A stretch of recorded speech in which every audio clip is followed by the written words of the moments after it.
this video I'm digging into some sitcoms you might have forgotten about. I've been doing some serious detective work. I've combed through old newspapers, books and websites to find out what critics and viewers alike thought of these shows from way back in the early days of TV right up until today. This video covers the period from 1991 to 2001.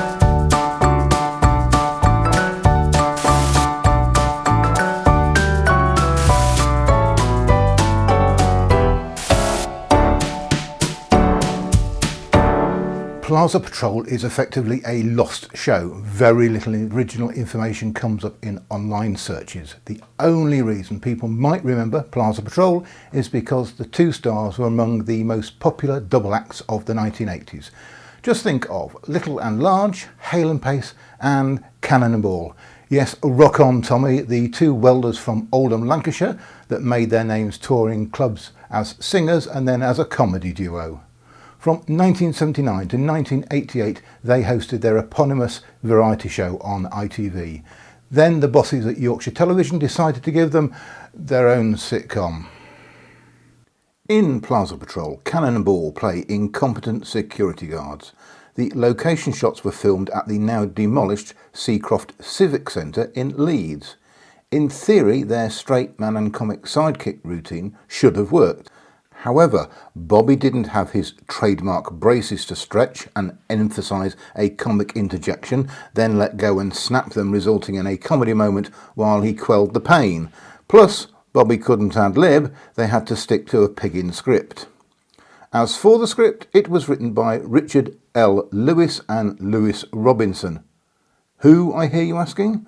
Richard L. Lewis had previously only written a 25-minute episode of a supernatural anthology series, before which he was a producer on the Noel Edmonds TV quiz Telly Addicts. Lewis Robinson had previously been producer on 2 shows of 9 episodes in total that you've never heard of. Now you can see the issue. While some unknown writers can come to the table with comedy gold, this player wrote, well, I'll quote Stuart Millard from Frantic Planet, truly the worst script I have ever sat through. In the 2000 edition of the Radio Times Guide to TV Comedy, Mark Lewison ranked it at number 3 on his list of the 20 worst British sitcoms, describing it as woefully predictable stuff, even allowing for variations in public taste. How did ITV bosses think the public would wear it? Unless the writers could elevate the Cannon and Ball trope, all the duo had was slapstick lapel grabbing and more of Bobby's faux invective, "You little liar," and those bits were not in the script. It was not just the script writing, but a vast majority of the action, such as it was, took place in the security office, probably because if they left the office, that would necessitate the cost of additional location filming. Subsequently, they did little television work, but they did tour theatres and perform in pantomimes. A few cameo appearances on television gave them a chance to show their mettle, including appearing in 3 episodes of Last of the Summer Wine. To be clear, it's not the fault of Cannon and Ball, but they probably should have had a word with their agent. Even as their brand of humour was starting to wane with the advent of alternative comedy, a slight change of direction of the sitcom could have seen them back at the top of television charts. The show has never been rerun, nor released on home video or DVD. Most of the episodes, however, are on YouTube. Bobby Ball died at the Victoria Hospital in Blackpool on the 28th of October 2020, aged 76, following a COVID diagnosis. The American sitcom The Golden Girls, created by Susan Harris, aired on NBC from September 1985 to May 1992, with a total of 180 half-hour episodes spanning 7 seasons. The Golden Girls received 11 Emmy Awards, 4 Golden Globe Awards and 2 Viewers for Quality Television Awards. It was shown in the UK on Channel 4 from August 1986 to April 1994 and was a big hit. In 1993, Carlton Television took over the weekday ITV franchise from Thames Television, and they needed a hit show. So somebody must have said, let's remake The Golden Girls. The idea had some merit. The American show had a stellar cast and was clearly popular, so a pilot was made that was broadcast in March 1993. Carlton television bosses must have been happy because they commissioned a series of 10 episodes. They had a great cast: Wendy Craig, Sheila Hancock, Sheila Gish and Jean Boat. With Humphrey Barclay as producer, nothing could go wrong. The script was adapted by Christopher Scala and was only his second time writing for television. Most of his later work has been producing children's animated shows like Thomas and Friends and Bob the Builder, except that it wasn't a bad production, but viewers were so familiar with the original. When the Carlton series started, the original American series was still being shown on Channel 4, so why would you watch a cheap imitation? Viewing figures were terrible. After 6 episodes, it was pulled from the schedules, with the remaining 4 episodes shown a year later. The Brighton Bells is included in Jeff Evans' list of the 20 worst TV series of all time. The ATV Today website listed Brighton Bells at number 5 in their list of the top 5 UK TV remake mistakes. The BBC Comedy Guide wrote about the series' failure. When an original piece is already nigh on perfect and has sated its public, why try to sell a replica? To pitch to viewers a carbon copy of an already successful series seems pointless, in hindsight at least. There were remakes in other countries: Russia, Bolshoi Dvojchik or Big Girls, and Greece, Christia Choristia or Gold Girls, and in 2012 the Dutch version premiered. Perhaps if they'd waited a few years for the UK version, it would have stood more of a chance. There does not seem to have been an official VHS or DVD release. Oh dear, the third sitcom in this video is another one made for ITV. They were not having much luck with sitcoms in the 1990s and 2000s. Many of them were critically panned, had low ratings, or only had one series before being cancelled. But it was not all bad. In 1995, Central Television broadcast a pilot starring Gwen Taylor in the title role of Barbara. For Central Television, the story ended there, but Carlton decided to commission a series that was first shown in 1999. The ratings were good, and they ended up making 3 series in all, the last being aired in 2003. Our main character is Barbara Liversidge, an outspoken, nosy, no-nonsense, middle-aged doctor's receptionist with a sharp tongue. Her husband of 40 years is an affable taxi driver played by Sam Kelly. Their eccentric family seem to need Barbara's help despite her tactless nature. As the show progresses, the traditional sitcom settings begin to give way to surreal humour.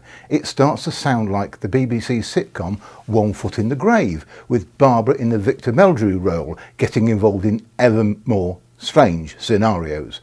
Then Barbara is shot in series 3. This is not a Who Shot JR moment. The final episode takes place in the hospital, but the cliffhanger is never resolved. There wasn't a 4th series.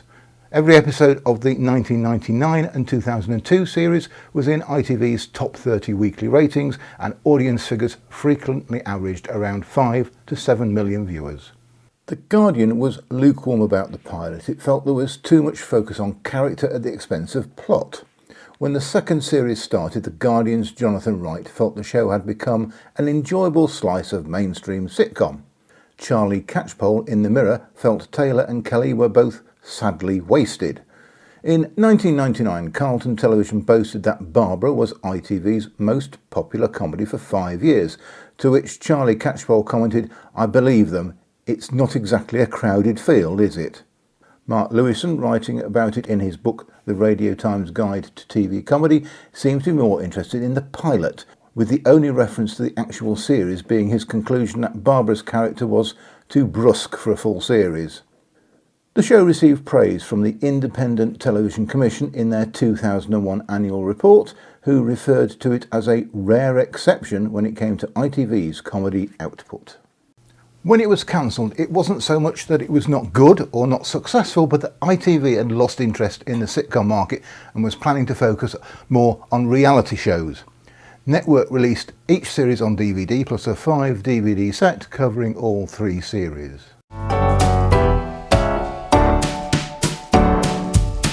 Did David Baddiel kill homegrown sitcom comedy on Sky? In 2001, Sky One broadcast Baddiel Syndrome that was co-created and written by David Baddiel and Guardian columnist Peter Bradshaw. This does not mean that the critics of The Guardian gave the show an easy time, but more of that later. The sitcom starred David Baddiel playing a fictionalised version of himself, who is an architect, but this fact is almost entirely ignored in the plots. Every episode features Baddiel attending a session with his psychiatrist played by Stephen Fry, but filmed so you never actually see Fry. Perhaps Baddiel is a fan of Woody Allen and this is some sort of homage.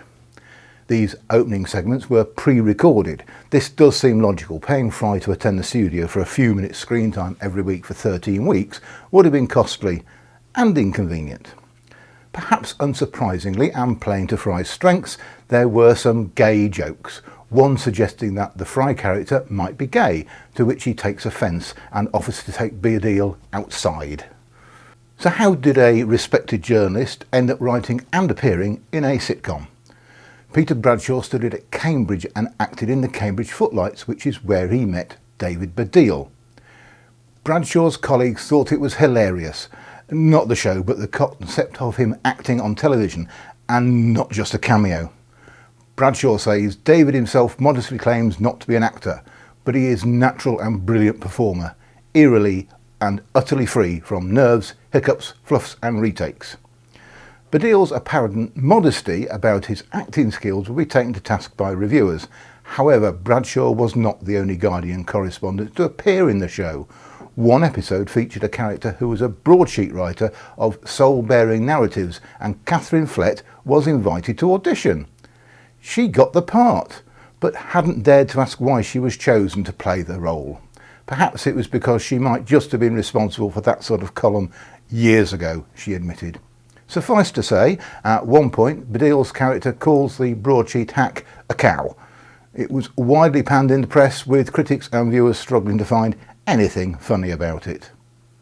The Guardian newspaper, which has a bit of a monopoly on reporting this show, did not give them an easy ride, with one review saying it's about middle-class people in their 30s, mostly idiots, who sit around talking rubbish. Emily Beam wrote in The Telegraph, "There is something about David Baddiel that people find intensely irritating. No one can pinpoint precisely what it is, but there's a fair bit of ammunition against him. That ammunition," she says, "is Baddiel's admission that I am always being called smug." Adam's Nostalgic Memories website mused that since the days of performing to stadium audiences with Rob Newman and talking football and other nonsense with Frank Skinner, his career had reached a difficult point. Of the sitcom, Adam said, "They talk in unnatural ways and do rather bizarre things, only taking a break for a brief musical sting accompanied by a shot of a staircase between scenes." Adam noted, "One critic whined, 'I'm truly angered by the effrontery of it all.'" The first episode featured a guest appearance of radio DJ and television presenter Dave Lee Travis, but this was years before the scandal ended his career.